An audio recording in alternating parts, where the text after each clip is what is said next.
Kita mulai pembahasan kali ini dengan sebuah cerita yang terus terang cukup bikin merinding. Ada sebuah pesan yang Anda bagikan masuk jam 2 pagi. Isinya dari seorang dokter anak. Dia tanya, sistem rumah sakit kami down pas lagi operasi darurat. Katanya gara-gara firewall. Gimana bisa sesuatu yang harusnya melindungi kami malah hampir membunuh pasien? Wow. Pertanyaan itu kan nusuk banget ya. Langsung ke inti topik kita. Berdasarkan materi-materi yang Anda kumpulkan, artikel-artikel mendalam dari hajriafajar.com, kita akan kupas tuntas peran krusial firewall di rumah sakit. Dan ini jelas bukan obrolan IT biasa ya. Ini tentang gimana sebuah kotak digital bisa jadi penentu antara hidup dan mati. Tepat sekali. Pertanyaan dokter itu adalah mimpi buruk terbesar setiap manajer IT di rumah sakit. Kita akan melihat firewall bukan sebagai tembok mati, tapi lebih sebagai, katakanlah, sistem imun digital atau mungkin pusat triase yang hidup. Misi kita kali ini adalah membedah dua pendekatan utama, FortiGate dan Sophos, untuk paham filosofi mana yang paling pas dengan detak jantung rumah sakit. Oke, mari kita bongkar. Salah satu artikel melukiskan jaringan rumah sakit, itu bernapas. Denyutnya stabil pas ronde pagi, tapi tiba-tiba terengah-engah kalau ada kasus trauma di UGD.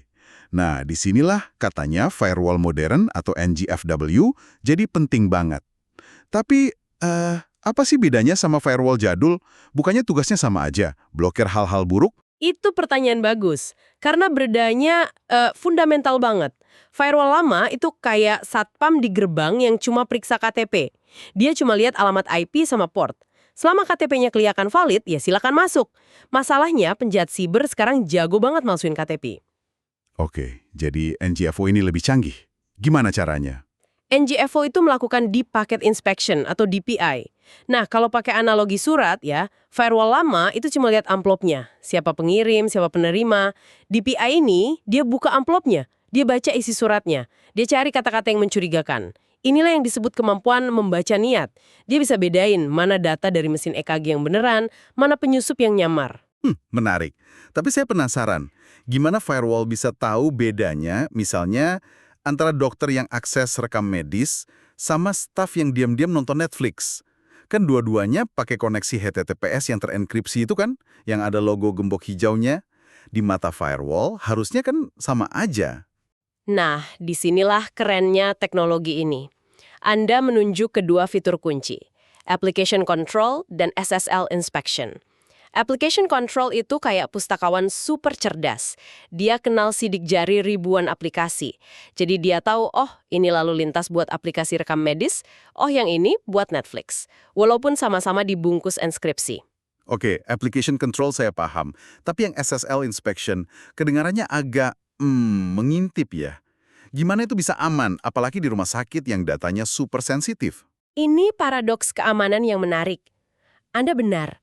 Banyak ancaman justru ngumpet di dalam lalu lintas terenkripsi itu.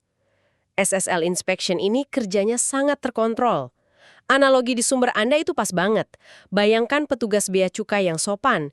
Dia izin buka koper Anda, periksa di depan Anda, terus tutup lagi dengan rapi. Secara teknis, firewall melakukan itu. Dekripsi, pindai, lalu enkripsi lagi. Ini semacam kontrak sosial demi menjaga keamanan data pasien. Oke. Itu analogi yang bikin jauh lebih gampang dimengerti. Jadi kita kasih izin ke firewall buat periksa data kita demi keamanan bersama. Tepat. Dan pemahaman ini penting banget sebelum kita bandingkan FortiGate lawan Sophos. Karena ini bukan cuma adu spek, tapi adu dua filosofi keamanan yang beda banget. Mari kita mulai dari yang pertama, FortiGate. Artikel-artikel itu gambarin filosofinya dengan sangat jelas ya. Betul. FortiGate itu filosofinya perbatasan yang kuat atau strong border. Garisnya tegas banget. Ini aman di dalam, itu tidak aman di luar. Titik. Pendekatannya itu membangun benteng digital yang kokoh. Setiap gerbang dijaga super ketat.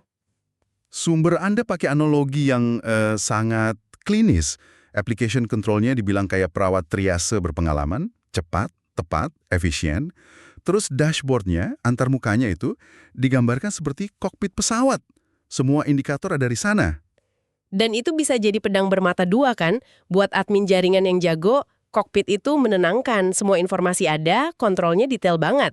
Tapi tunggu dulu, kokpit pesawat justru bisa jadi kelemahan, bukan?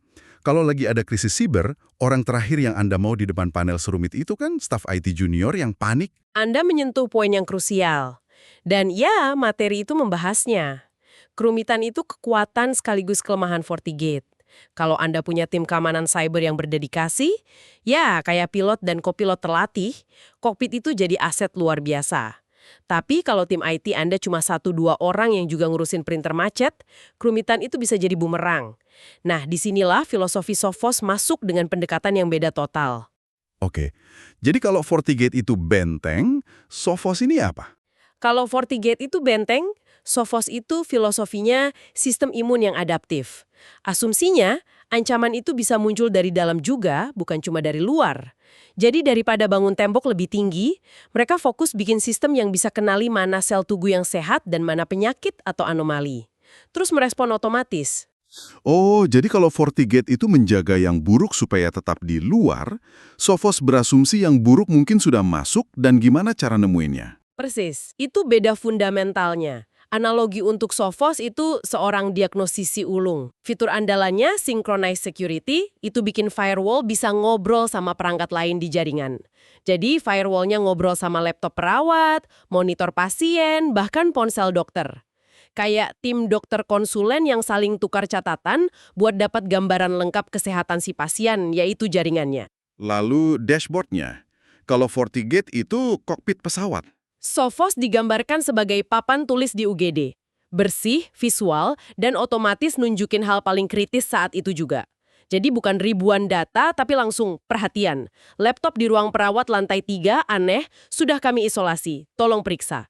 Pendekatannya lebih terpandu gitu. Oke, kedua filosofi ini kedengarannya sama-sama bagus ya di atas kertas. Tapi gimana di lapangan, waktu lagi di bawah tekanan? Sumber Anda kan punya beberapa cerita yang cukup intens. Bener, kita lihat FortiGate dulu. Ada studi kasus menarik. Sebuah rumah sakit besar pasang FortiGate 600E.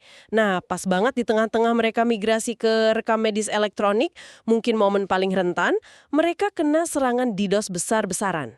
Bisa digambarin sedikit nggak serangan DDoS itu rasanya gimana buat staf di sana? Dampaknya apa? Bayangkan, semua jalan tol ke kota Anda tiba-tiba macet total sama mobil kosong.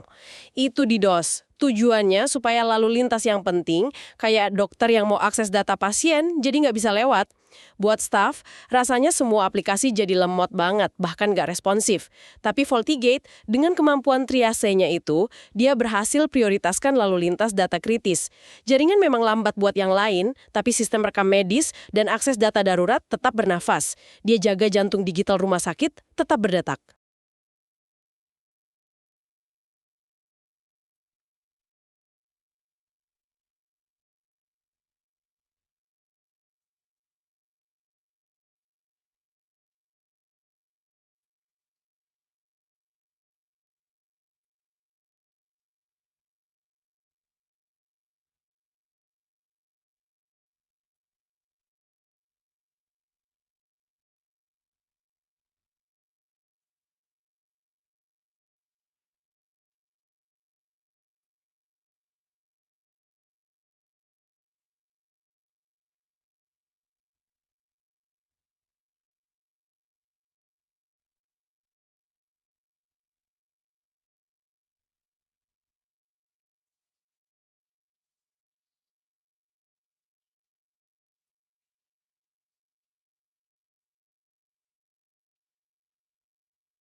Benar, kita lihat FortiGate dulu.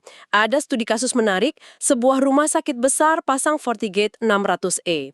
Nah, pas banget di tengah-tengah mereka migrasi ke rekam medis elektronik, mungkin momen paling rentan, mereka kena serangan DDoS besar-besaran. Bisa digambarin sedikit nggak serangan DDoS itu rasanya gimana buat staf di sana? Dampaknya apa? Bayangkan semua jalan tol ke kota Anda tiba-tiba macet total sama mobil kosong. Itu DDoS. Tujuannya supaya lalu lintas yang penting, kayak dokter yang mau akses data pasien, jadi nggak bisa lewat.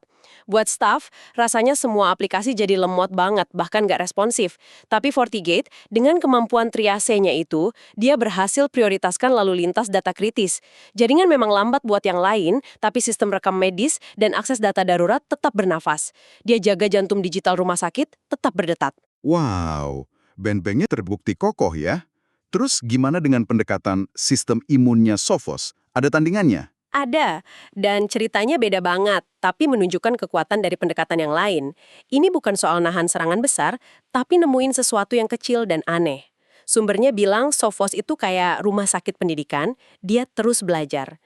Nah, dalam kasus ini, teknologi SenseTom-nya Sophos deteksi ada monitor pasien, jam 3 pagi, tiba-tiba kirim sinyal-sinyal kecil ke server antah-berantah. Itu kedengarannya seram. Maksudnya apa itu? Monitornya diretas? Nah, itu pertanyaannya kan. Bisa jadi cuma pembaruan software yang gagal. Bisa juga ini tahap awal serangan ransomware yang lagi coba menelpon ke rumah.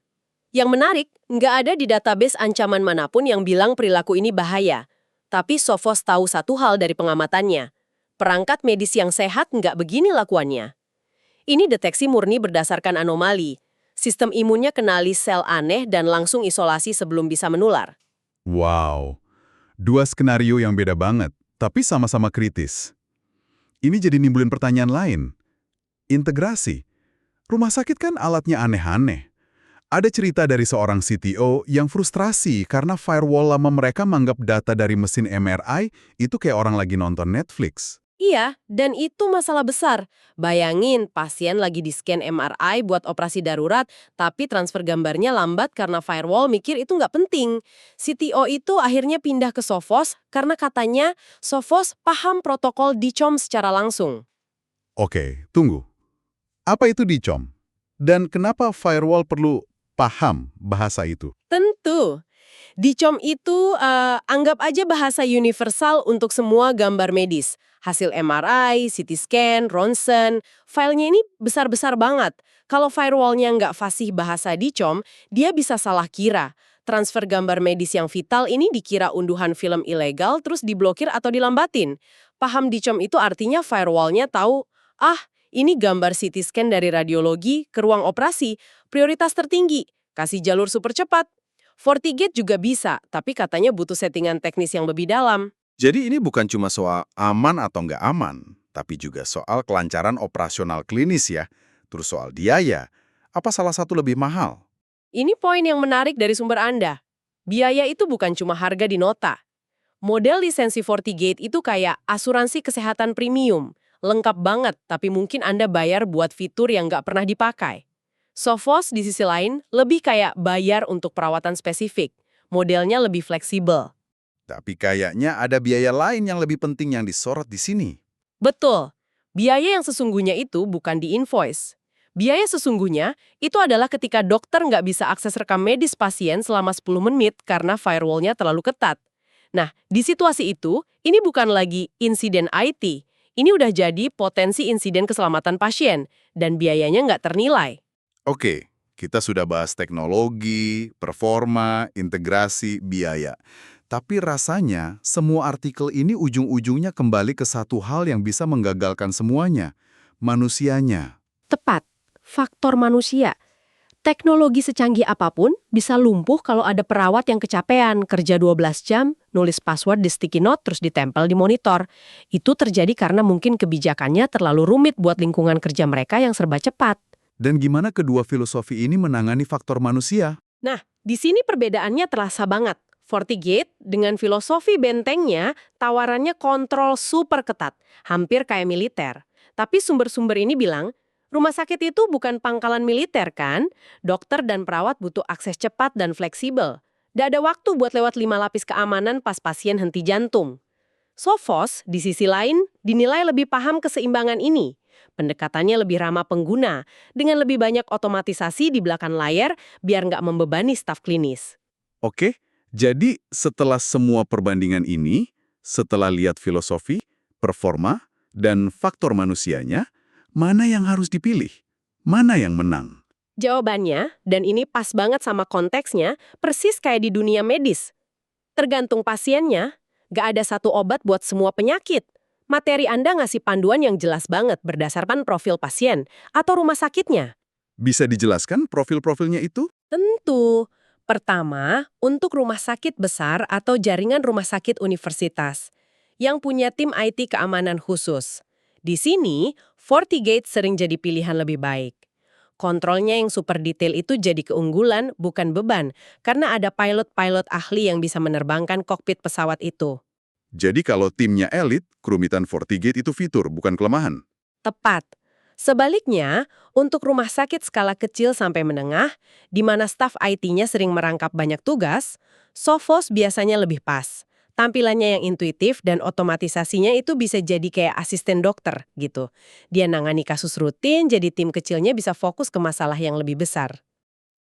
Dan sepertinya ada opsi ketiga juga ya. Kit untuk perlindungan super kokoh, sementara Sophos dipakai di area riset yang lebih dinamis. Jadi kayak punya benteng di gerbang depan dan sistem imun canggih di dalam lab. Pada akhirnya, kayaknya sukses terbesar sebuah firewall itu justru waktu nggak ada yang sadar dia ada. Waktu dia diam-diam nolak ratusan ribu serangan tiap hari tanpa sekalipun ganggu dokter yang lagi butuh hasil lab.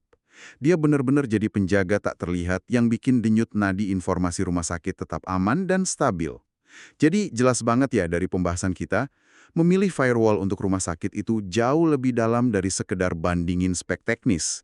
Ini soal memilih filosofi keamanan, antara benteng kokoh ala FortiGate atau sistem imun adaptif ala Sophos yang paling pas dengan kebutuhan, sumber daya, dan ritme unik setiap rumah sakit. Benar sekali. Dan sebagai pemikiran penutup untuk Anda renungkan, ada satu benang merah yang muncul terus di semua sumber ini. Titik terlemah dari semua sistem canggih ini adalah apa yang mereka sebut firewall manusia. Teknologi cuma bisa sejauh itu. Tantangan terbesarnya bukan cuma pilih perangkat yang tepat. Pertanyaannya adalah, bagaimana kita membangun firewall manusia itu, kesadaran, kebiasaan, dan budaya aman di sebuah lingkungan di mana kelelahan adalah hal yang lumrah dan setiap detik begitu berharga.